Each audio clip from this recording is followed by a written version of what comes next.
And we just did that.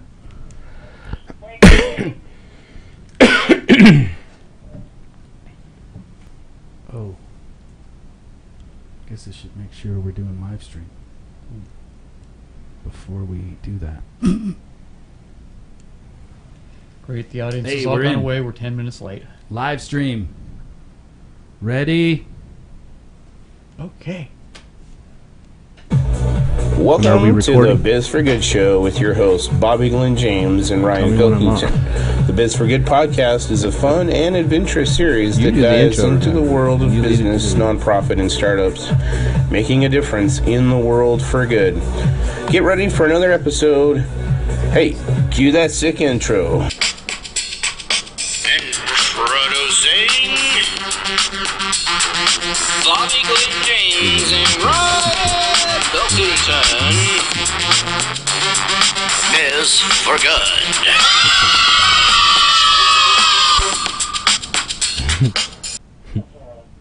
Welcome to the Biz for Good show. I am your host, Bobby Glen James, along with the Ryan Pilkington. Booyah. Welcome to the show. And of course, today is our special day, EFL360 Founders Roundtable. I thought Saturday was a special day. It's the day we got ready for Sunday, but hey, I'm glad to be here too. Right on. Awesome. Ryan, tell us what we're in store for today. Yeah, we're sitting down with the founders of EFL360, and we'll be talking about creating connections in a noisy world, specifically marketing. And Noisy world. Oh, I'm excited to talk about that because it is a noisy world. Never been noisier. Absolutely.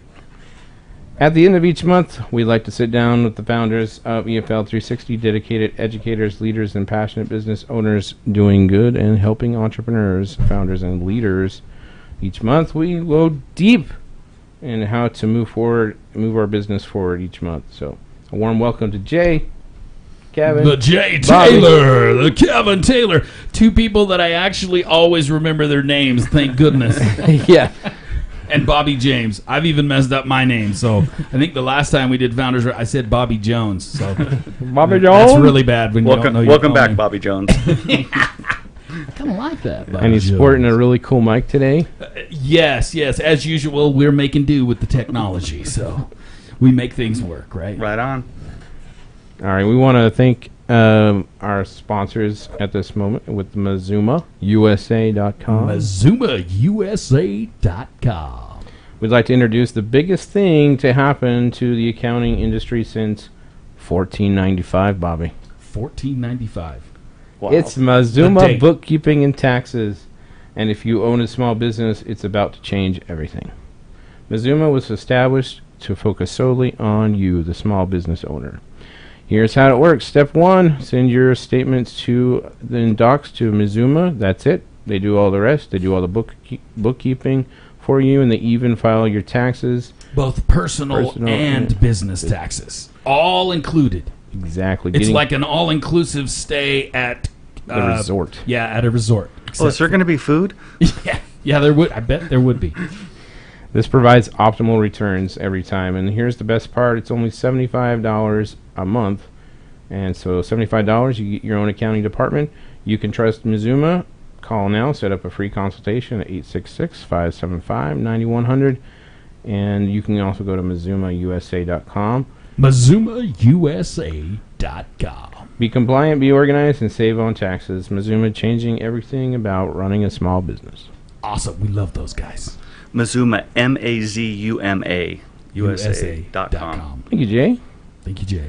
And then we have special partners of the show. Go ahead. Special partners of the show, EFL360, of course. With EFL360 Weekly, we meet every week at the Miller campus, room 333. So come show up. And also Speak Up Professional Speaker Studio, speakupspeakers.com. If you want to be a speaker, you are a speaker, you think you're a speaker, you're not sure if you're a speaker, you think you have a message, you're not sure if you have a message, come check out speakupspeakers.com. Awesome. All right. So we started this podcast with a question.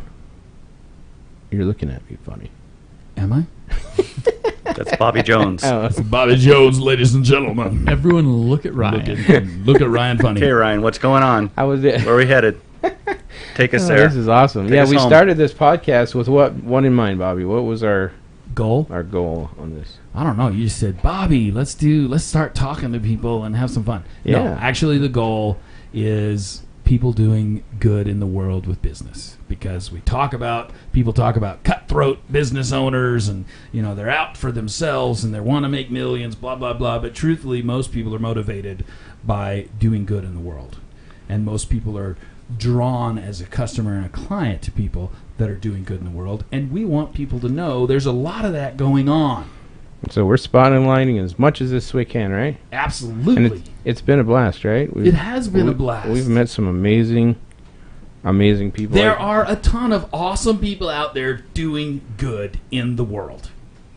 For sure. Amazing. And we ain't even. That's We ain't. We ain't even touched touched surface, it yet, baby. That's right. That's right. We just want to thank the guests that we've had on. We're on episode 30. This is 3-0, baby. We reached a benchmark here, so that's awesome. I was at a podcast thing last week, and they asked him, when did you really start to get the hang of things? And he said, it really took till after episode 20 to even be close. So, dude, we're 10 after that. Yeah. We're like professionals now. We're like... And as guests, we're at episode 3, so we got a long way to go. Oh, wow. Is that it? Just 3? Is it? The third time. This is the third EFL Wow. Founders Roundtable. Oh. Yeah. So that'll be cool to watch that grow. Yeah. So we're going to have Mike Angelieri. I can't say his name very well. Mike Angelieri. Next week? Next week. He is the founder of Humans of Salt Lake. And then after that, we're going to have our first music guest. Rage against the lady? No. What's her Robyn Cage. Robyn Cage. See, that's why you introduce and you talk about people. Not Rage Against the Lake. Rage Against the Lake. Rage Against the Salt Lake. That's a cool band. You see them? They play live. Yeah. Oh, man, that was great. Somebody's dying.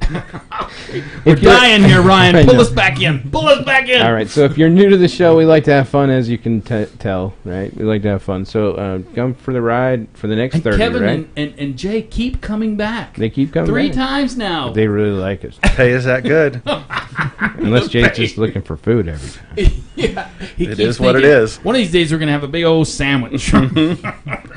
So keep teasing me. Keep telling me it'll be here. The only thing is you won't be able to eat it while we're recording. Wasn't that like Sisyphus's thing where it's like we're going to put it right in front of you and you can never touch it? Oh, you're talking man. Greek, aren't you? Yeah. You're talking Greek gods He's talking now. Greek to us. Ooh, that's cool. Talking Greek. All right. Even better. You guys are sharp people here. We're going to turn the time to the segments. Oh. Thanks for that, audience. See, the audience is over there. You can't see them. Great people. All We're going three to of you. start with our biz hack. And this is one that I want some help with. This past week, I've been just totally overwhelmed with so many things on my table. So we're going to look at how to be productive when you're overwhelmed. I do like that title because we do get especially as business owners, overwhelmed is a big thing. I mean, when we're working 80 and 90 hours a week, you get a little overwhelmed. Mm-hmm. So I'm excited to hear this biz hack. All right, yeah, we'll just go from the beginning here. Know that your reaction is normal. That's normal. That is normal. Thank you, Bobby, for stepping away from the mic. I tried to pull it in a little. A little. That is not normal. What? There's nothing normal about us. Ryan, that one don't work for us, man. All right.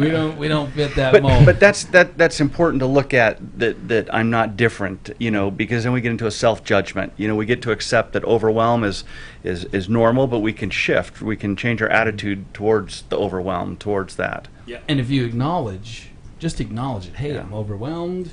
Now I can breathe and move through it. Awareness. Yep. All right, the next one is take a breath. Now, we've talked about this many times. Absolutely. Take a breath. And that could look different to different people. There's always those who talk about breathing techniques and breathing. But for some people, that means get out of the room, get out of the office, step outside, take a quick walk, take a drive, get up in pour yourself. Yeah, do a morning walk, do a morning hike with the Adventure SLC. With Adventure SLC, yeah, absolutely. Yeah. Yeah, actually, I was getting very frustrated. I just got up and took the dog for a walk.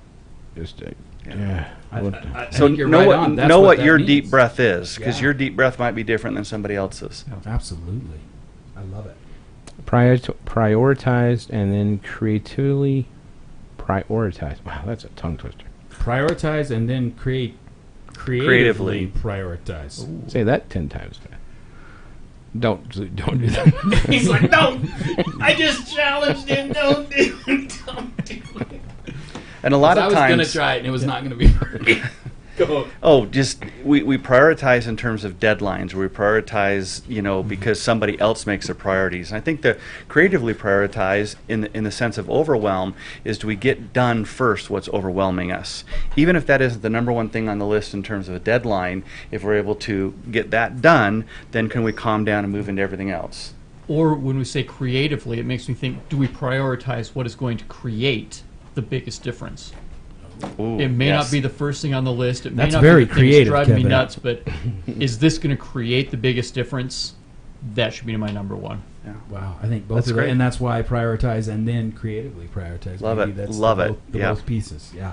Start with the easy stuff. I love that, because sometimes when you get overwhelmed, you're frozen. Mm-hmm.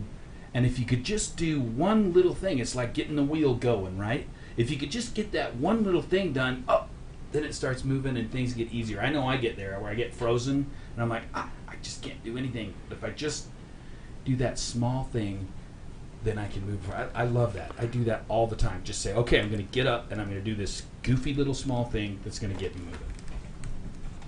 You told me once to do at least 3 things, at least off of a list. Every day? Just at least 3. Simple things. Simple that you can do every day. Write them down. Thanks for reminding me of that. I need to start doing that again. Keep you accountable, Bob. Yeah. Accountable and Bobby Glen James is back in the studio. Ryan, though, but doing one thing, particularly when you're talking about overwhelm and how you felt this week and how we feel from time to time. Yeah. And I know I feel that in that overwhelm, and sometimes it's just doing it, right? We can't change what we refuse to confront. Yeah. So sometimes we have to step into the storm and get a little wet in order to move forward, move through it. What if you're facing 3 deadlines in the same day? What do you do? Just run. You just run away. Panic? Yeah, panic and run away. We talked about Jay that, will have though. something actually good to say. Legitimately, and we talked once, where we're in that space, and we're not going to make the deadlines, and we need to communicate with ourselves, but communicate with those we have the deadlines with, right? Mm-hmm. And perhaps, look to our clients and say, hey, who am I going to handle at 1 o'clock? Who am I going to handle at 4 o'clock? Who am I going to handle at 7 o'clock? Or do what we can do at the beginning of the day, because that would lessen the stress. Yeah. If all day long we work till 5 o'clock and don't get any of the deadlines done, but what if we get one deadline done, but somebody can wait till tomorrow for the second? Yeah. So communication is critical. And that's what I ended up doing. And communicating with the person you have deadlines with.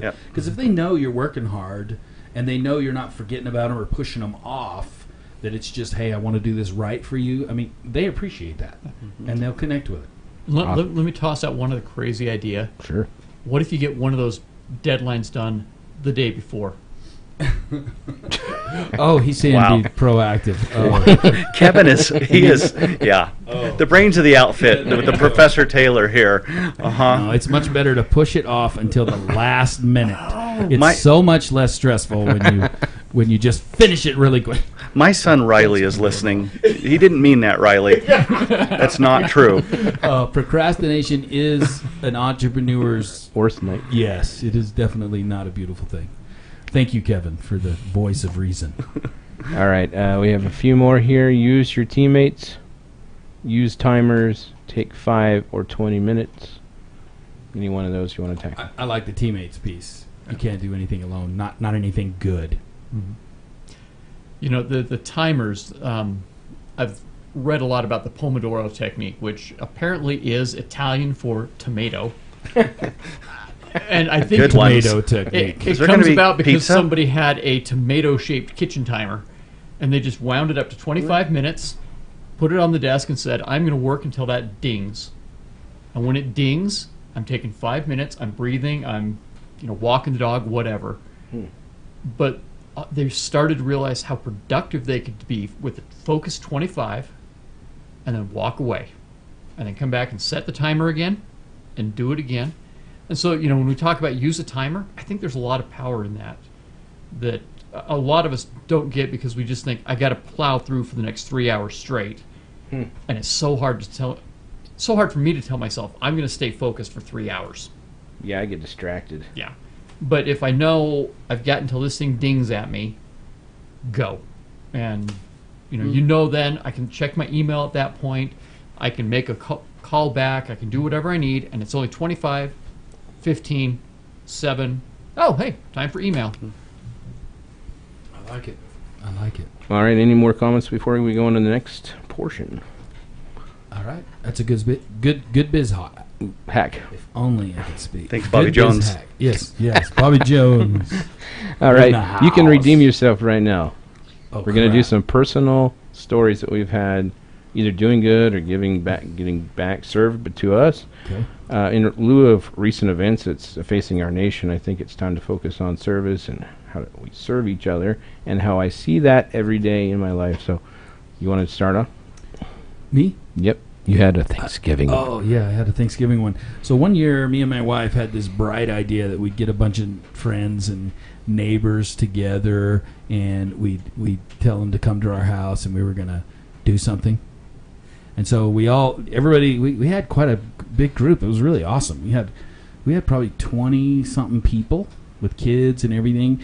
And then we broke into 3 teams, and we said, okay, you're going to go out into the world, and you're going to create 3 Thanksgiving dinners, whole dinners for 3 families. And we had a little piece of paper that you could go up to people and ask them, hey, do you have any of these items? And this is what we need for this dinner. And we did it. It was the coolest thing. It was interesting. You go to people's houses and you knock on the door, hey, we have this, we're getting these. They didn't even, most of them, they didn't even ask. They just went and got some beans or whatever it was. We got a chicken. Wow. I mean, not a chicken, a turkey from 2 people, and then a ham from somebody else. So we did a ham dinner and 2 turkey dinners.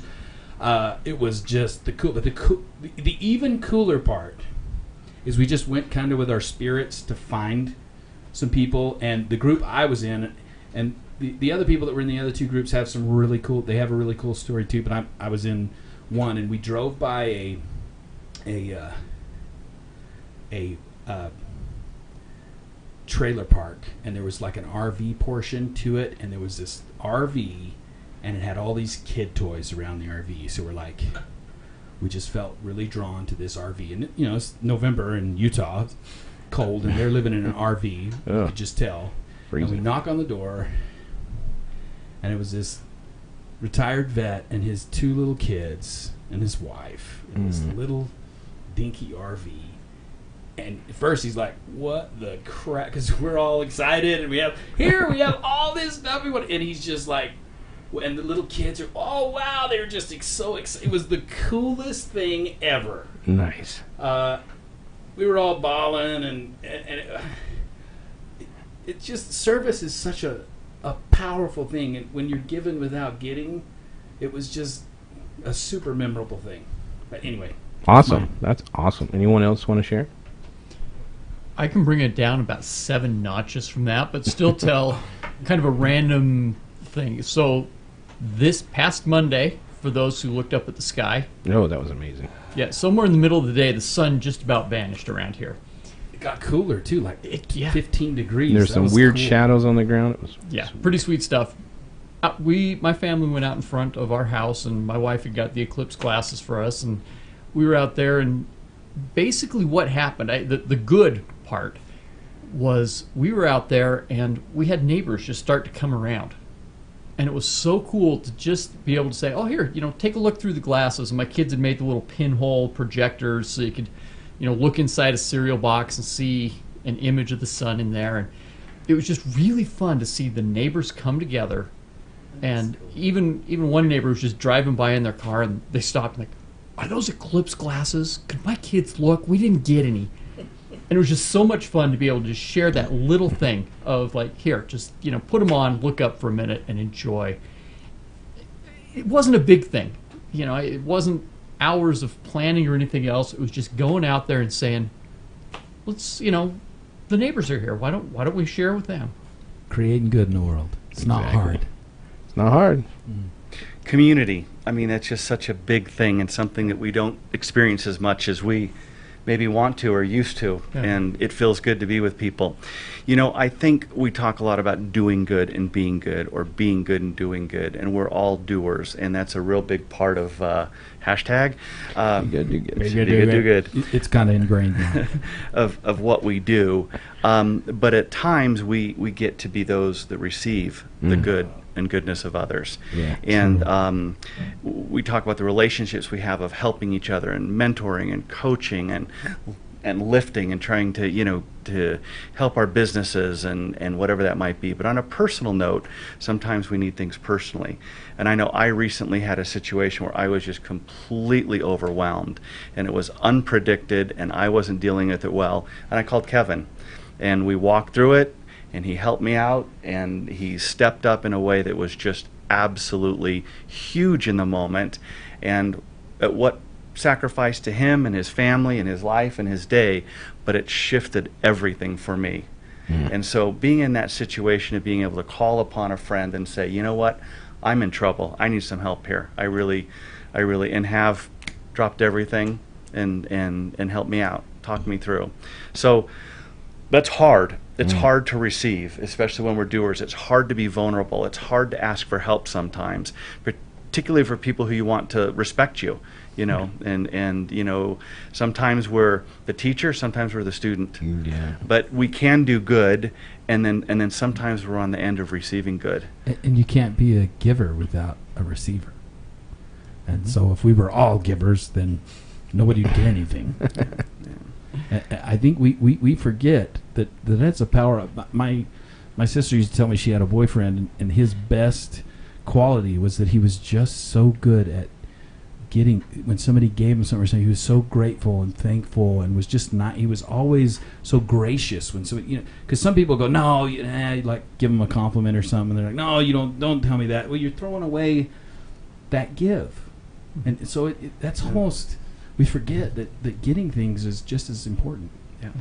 But it can be difficult. I just think we ought to encourage one another when, to sometimes you got to receive. Sometimes the bucket is empty, and to be able to ask, and then what's great is when you do ask, people show up. I was at a grocery store a few weeks ago, and I thought I had my debit card with me, and I didn't, and I had a few items, and I was telling the lady, like, I'm sorry, I can't pay for this. The guy, next to me goes, don't worry, buddy, I got it. And I was like, you sure? We get that. Are you sure? Like you're talking about, are you sure? He's like, no, man, I got to do something good for the day-to-day. So he did awesome. It. That's my little story. That's super cool. There are good people in the world, folks. I don't care what the news says. There are still good people in the world. And can we put a quick plug in connection with EFL360 Weekly from that standpoint of, there's a lot of people who come to the group to learn, to work on their marketing, to work on their business model, to do. But a lot of people come to give. And it's about that and the relationships that we can create by creating community where we help one another and we lift one another. Bobby, I can think of one night late at night when you and I took a walk around a park just because life was heavy. I can think of visiting with Ryan in the hospital, I can think of being with Kevin here recently when he's putting his arm around me and saying, okay, you can do this, let's do this together. But it's through those relationships. So it's not just business. I mean, the be good, do good is a lifestyle. It's a way of being. And those who are part of the EFL360 tribe, the EFL360 Weekly, that's who we are. That's what we do. And that's a big deal. It's not just a networking group. No, it's not much just more. A place to find business or do business. It's much more. Bigger. Yeah, I just got to reach out, and we helped each other. Someone in the group, we were helping each other. So yeah. And that happens all the time. Yeah. Awesome. So we're gonna go from this to nut. Oh, is there food? Where's that bag of peanuts, Bobby? I heard Kevin's gonna be hungry. food. Well, I'm thinking there's going to be Italian pizza the way you're talking. We got some almonds. Wow, you have all sorts of nuts. That's Bobby Jones. Yes, Nut that's the job. sound of Bobby ripping open the package of almonds. Next, you're going to hear the I'm sound. not going to talk while I eat this. Next, you're going to hear the sound of almonds being chewed on microphone. All right. I wasn't going to do that. Ryan, what are we really Where talking are we about? headed, Ryan? Last Bring it in. episode. Bring last it in. episode, we talked about Graze.com and what they're doing at the people over there in Ghana. And I'm still on the campaign here for New Mexico. We still don't have any listeners in New Are Mexico. you kidding me? So if you're the first person to tweet, I love New Mexico, we'll give you a free code for some Graze nuts. Does that count for people in the room? I love New Mexico. Oh man, I'm other in than disturb mode. I can't get it out. you four or us three. Sorry. Yeah, we don't count. I love. So New you Mexico. get a free sample code that'll give you a free sample.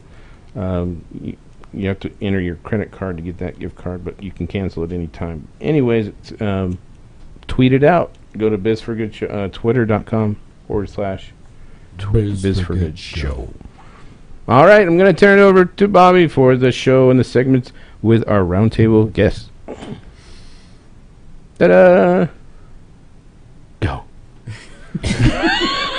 I wanted to make an awkward silence because nobody's used to that. Well done. I was going to say I have That never was so seen. uncomfortable. I have never seen Bobby lack for words ever in He the threw time me that I off. have known You threw him. me- I threw was me off. waiting for Ryan, and Ryan's like, "Okay, when are you gonna explode?" He was having a hot wing moment. Yeah, this is hot. Okay, welcome, folks, to the show and to our main event. Bing, bing. Yeah. EFL's Founders Roundtable, where we talk about noise. This, I saw Jay talk about, you talked about the noise thing many, many months ago at a different event, and I was just like, yeah, so true. There is, in this world right now, we are bombarded constantly by this, that, and the other. And I keep thinking, every time I hear hey, for $10 a month, you can do this great, wonderful thing. And I'm like, man, if I hit up every $10 a month thing, I would be way poor. I mean, I wouldn't have any money. Yeah. Because there are so many thousands of Subscribe, my widget, subscribe. my thing, my app, this, that. $40 a month, $20 this a month. This, that, the other. But For on less top than of that, 1 cup of coffee a day. App. and on top of that is they're all spitting out this marketing mumbo crap to try and get everybody's attention. It feels like you're at this giant circus, and all the circus things are yelling and screaming at you for their snake oil this and their that. And how do we break through the noise, guys? That's the question we want to ask you right now. Yeah. How do we break through the noise? Kevin's got something. I'm gonna share a little bit about the noise there. So just kind of think about how loud it is right now. It has never been more noisy than it is right now. How many hours of YouTube video are uploaded every second? Yeah. I mean, it's like you cannot consume it all if you tried. No, it's crazy. On YouTube, there's 72 new hours of video loaded every minute of every day. Yes. On Google, hours? there's 4 million search inquiries every minute of every day. Facebook users share 2,460,000 pieces of content every minute of every day. I am Twitter's- so getting behind. Yeah. I'm getting that there's anxiety again. 277,000 tweets a minute, 216,000 Instagram posts a minute. Amazon makes $83,000 a minute in online sales. Apple users download 48,000 apps a minute. So just a few numbers with respect to how noisy it is. That's every single minute. And if all of those people are clamoring for our attention or our interest or our dollar or our loyalty or our commitment, And then what's happened in the last year, the noise has got turned up even more, because it's not just asking for our loyalty, but it's asking us to buy in, and that's that whole fake news and all the things that we don't understand in the commentary, because anybody can publish anything at any time. And that now has created a noise level that is creating panic, overwhelm, disinformation, and such, that historically was part of anarchy. It was part of wartime. There's not been so much disinformation ever since World War II. And a lot of division. It creates a lot of division. But what do you do? Where do you go? If you have 100 people telling you to go 100 different directions, and they're all, this is the hack, Really this is the adamant way, about it, yeah. and they're really adamant or persuasive, it does create overwhelm. So, and I know Kevin's got something huge here to say, but that's why our point in trying to help one another in our marketing, in our messaging, in our communications, is create to connect. How do we cut through the noise? We reach people individually. Because even though I may put a post out on Facebook amongst the, 2,460,000 a minute, it's going to individuals. It's going to their heart, their mind, their concerns, their worries. So, And if you look at it like that, the one person you're going to impact, not the 40,000, then that's a whole different mindset. yeah. So when you talk about that fake news and how much impact that's having, and I think about the propaganda, that propaganda's got such a bad rap, but because of World War II and because of the way it was used, but you look at the way that was used, that is all designed to cut through noise. It is all designed to appeal to a group who's going to believe it. It is designed to get their attention. It is designed to hold it, to rip them out of whatever they're doing and pay attention to this thing, either for the shock value or for the fact that we're telling you how evil your enemy is, or whatever it is designed to do that, and it is effective because it's a message that is surprising, and it's aimed at a group that they understand. And I think when we look at noise in the world and not being part of that noise, for a business, especially if we're trying to do good, how can we apply some of those same ideas? Because it's not just evil that uses propaganda. Propaganda, when you look at World War II, the Germans used propaganda, so did the Americans. So I don't care which side of the war you thought should have won, the good guys and the bad guys were using this tool. And we look at our world today, the good guys should be able to use these tools as well as the bad guys. You could just say it's marketing. How is it not? But that's what it is. It's just a different word. It's just a synonym. Yeah.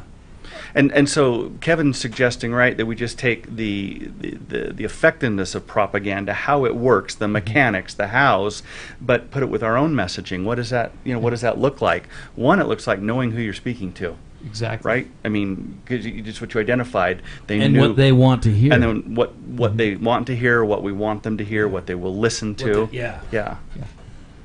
What they connect resonates? with, what resonates. Mm-hmm. And that's where needing to know a customer or a listener, not just spitting it out to the world. Well, and when we With talk direction. when we talk resonates, 10% off doesn't resonate, right? But 90% does. It may. No, I'm just kidding. And it may for the right target market. 90% definitely resonates. If my wife is listening, I love you. Hi, Nicole. But maybe the people you're trying to reach don't care if it's 10% off. Maybe there's a benefit to what you're doing that is far more important than a 10% discount. And if you're constantly talking about 10% off or 15 or even 20, it's like, I'm going to discount this for you, but you're not saying this, what I offer you is going to change your life in this way. It's going to change the way you interact with the world. If you can find what really resonates, you won't have to be doing 10% off, which is just more of the noise. It is. It is just more of the noise. I appreciate that. Actually. And especially if everybody's saying 10% off. Yeah. I think the other side of the means coin, nothing it then. means Yeah. nothing. And that's the other side of the coin of the propaganda, where it can create noise. is that if everybody is basing things on fear, if everybody is just, not being, not acting with integrity, not acting in truth, then it just, everywhere we look, we get into a panic mode. And what panic do we believe? What fear do we believe? What fear do we feed? And it's noisy right now. And then we become numb, and then nothing's effective. Or then we choose out in that numbness, right? We withdraw from it. But what about the message we do need to hear? What about the proper information, that which would help us? Then we don't hear it. Yeah, because we've toned out. Because we've toned out. Yeah. We've tuned out. So, yeah. Go ahead, Kevin. You were going to say something. I don't even know what I was going to say. It's just just this much discussion right here, I think, is more cutting through noise than most of the market is doing at all. When you look at it, and how much advertising do you see that looks exactly the same? Too much. It's like, well, Coke did this 2 years ago, maybe we should do this. Or, it's like, no, unless you're Coke, and even they aren't doing it anymore, right? But there's so much Me Too. And one of the things we talk about, no business is a Me Too. None. Why did anyone start the business? It's not to be exactly like the competition. Because they have a difference. Yeah, I remember talking to a marketing person, like a high-end marketing guy with a big giant firm, and he was saying, when you watch commercials and videos and stuff, the interesting thing is when you see a commercial that says, hey, we're better than so-and-so, that always means that they're second.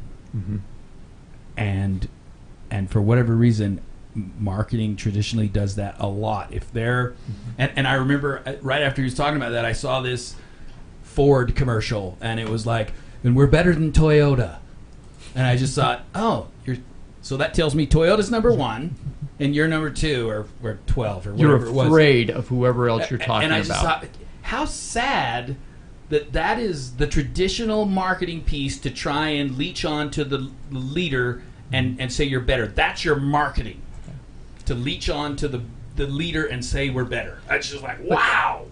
The other side of that, the leader never mentions anybody the competitor. else. Yep, and that was when his other was the piece. last time that Coke mentioned another soft drink in one of their ads? Ever. Why would they? 1723. I mean, what? They have not had a Around reason to for 100 1723? years. They have led the market. Then you look at their number 2 competitor, which I think we can generally say is PepsiCo. And Pepsi's ads are so much. I mean, you look at their history, and it's like, we taste better than Coke.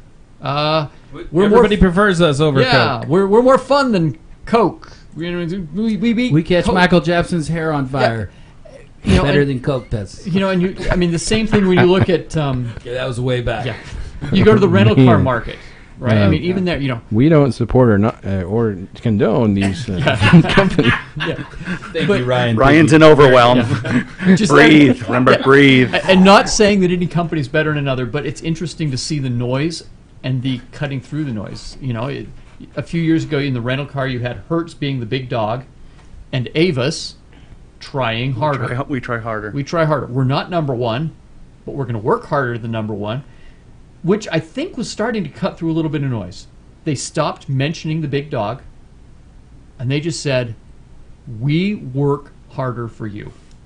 So how can we, as small business owners, what can we do to cut through the noise? To give our brand, to connect with people differently than all the crap that's out there. What can we do, guys? I have 2. Can I mention the 2? One at a time. No, this is not your show. Oh, wait a minute, Ryan. It is your show. Yes, you can mention 2. Sweet. The first one is identify your main marketing methods and just stick with those for a while. And just forget everything else. Maybe is an option. The new shiny object that comes up Just- that says this works better. Let's try these 5 widgets or whatever, and then just go, right? Business squirrel. Which I think leads me, and I want to say this because it's like YouTubers, like we got YouTubers that have 10 million followers, and I really believe the biggest thing that cuts through the noise is consistency. Exactly. Consistency. being consistent, being there every day. I mean, these kids are there every day, and my kids are watching them every single day. And it's just because they're consistent, and they're entertaining too. But that consistency is huge. You can't start a podcast, you can't do a YouTube channel and put out one every few weeks, a month, every couple months, and expect to get some kind of following. And then, because it seems like as soon as I sit down to work on marketing, it's like, what direction do I go? I get confused. Like, there's just so, well, I could try this app, I could try this thing, I could do this widget. There's all the marketing noise out there that is going to tell you about the marketing that you can do. And they'll tell me like what's really good and why they should do that, why I should do that. So for only $29.95. That's right. A month. So I would just kind of $2,990 or yeah, 100,000, and we're totally going to hook you up. Yeah. So I think following your intuition and not buying into a lot of these and getting anxiety, I need these. What's going to work for my company and be more focus driven, and then also what we need to do is get in connection with our customers more on an intimate level. Now I don't know. Be real. Oh, what? How crazy is that? Wow. There is also these guerrilla tactics, which it's so funny, this guerrilla. To me, it means grassroots. When I hear guerrilla marketing, I'm thinking grassroots. And I think those type of marketings are more meaningful. Yeah. Rather. They're more, again, they're more real usually. They're how do I really connect with people in the jungle. Two things that I just heard Ryan say. Know your customer. Know your message. Who knows their customer? Who knows their message? To break through the noise. To break through the noise. And honestly, how much, if you can do those two things and you can connect your message and your customer, I don't care if 99 and 95, 100% or whatever that is that you can, doesn't even get it. If your customers are that one portion of 1% and they get it, and your message resonates with what they get, you own those customers. And you're going to have an impact. You'll have an impact. And they aren't going to care about the noise. They're not going to hear the noise. Because for me, I have my life. I've got things that I need, want, desire. And when I'm going through this noise of life, I'm going to get bombarded with all this fluff. Then there's going to be stuff that resonates just with me and what I need and what I want. Mm-hmm. So finding out how to reach those, what the message is, and how to narrow that down. And that's why everybody's not our tribe, right? Everybody's not our target market. And Kevin, the third thing I heard Ryan say was go with what really works. Oh, yeah. I mean, it's very, very clear. There's a lot of hacks, and there's a lot of hacks both out there. And go with what really works. I think for those of us who might be struggling in our marketing and struggling in cutting through the noise, and what we hear most often at EFL and in the work that we do is, I tried, I posted, randomly. Bobby, you brought it up. Start with being authentic. Start with your message. Why did you get into business? Why is your product better? Why are you doing what you're doing? Not the competitor's message or the competitor's benefits or the competitor's features, but what are yours? So being authentic. And a second thing, and again, this sounds so simple, but life has proven that the golden rule really is the golden rule. Do unto others as you'd have others do unto you. And that helps us identify how to reach our tribe. What marketing messages resonate with me? How do brands reach Jay Taylor? What is it I'm attracted to? If that's my market, well, I look at myself and I treat people the way I want to be treated, right? I don't want to be hyped. I don't want to be, told something that isn't true, misled. So it's really interesting how the golden rule can help us to identify our tribe, but as well as identify what hows not to do. So one quick side note on that, if I can. If you are, as you said, in your own target market, that's perfect. If you are not in your target market, if your business is serving someone who's not you, I'm going to propose a small twist on the golden rule. Do unto others as they would like to have done unto them.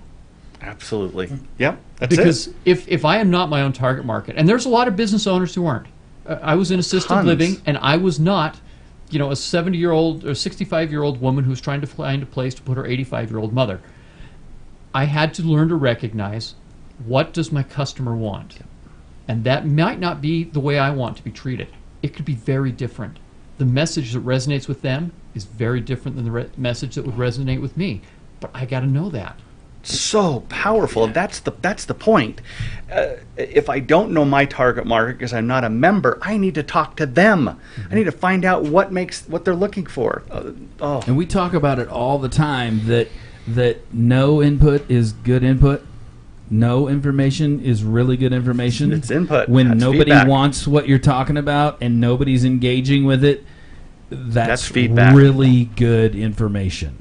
And do that before you spend a lot of money. Yeah. Make sure you resonate. Yeah. And learn how to speak to your people. I mean, Kevin, that's so powerful. And how many of us market products or have target markets that we're not a member of. Yeah, absolutely. Yeah. And you can feel for that market. You can want to support that market and help that market. You may not be that market, but you know that there's a niche, there's a place there to assist and be good, do good in the world. But you still have to be able to resonate with them and connect with them. And but no, we're moving on here. But our title today was about creating to connect.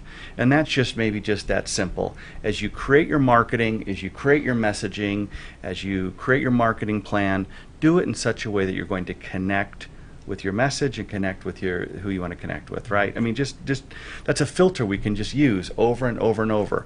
What am I creating, and is it going to connect? Or is it just creating noise? Is it just creating static? No, create to connect. And that means, like Kevin said, if it's just 1/100th of 1%, connect with that 1/100th of 1%. They're your people. They're your tribe. That's enough. Yeah, it's huge. I learned a lot here. This is awesome. Yes, it's good stuff. We did forget the quote of the day. We'll leave with that. But any final comments?